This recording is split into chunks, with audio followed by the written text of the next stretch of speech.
Okay, for example 3 and example 4, we're going to be doing some distributive property, and specifically what's called distributive property for binomials.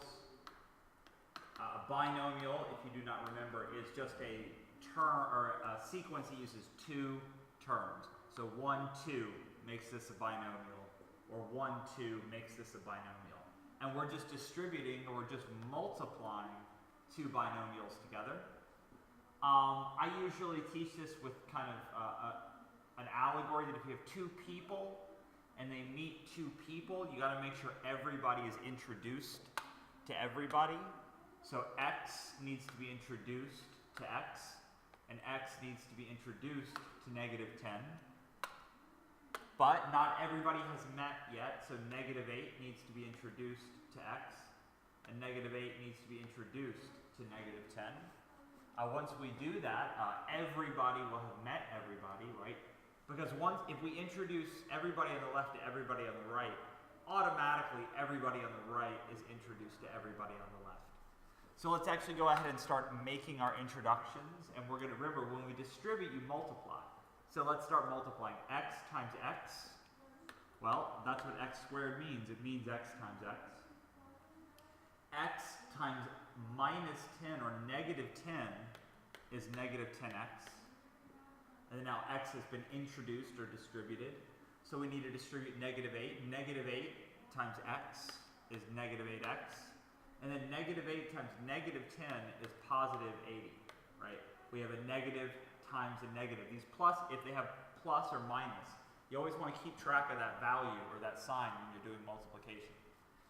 We are almost done. We got just two terms that we can combine.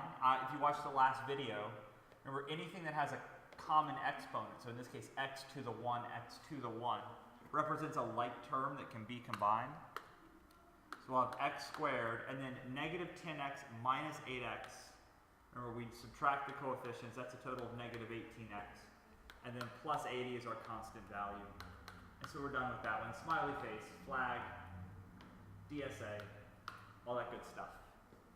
So this is just distributive property. You take each term and make sure it gets multiplied by every other term in the other binomial, and you're good to go.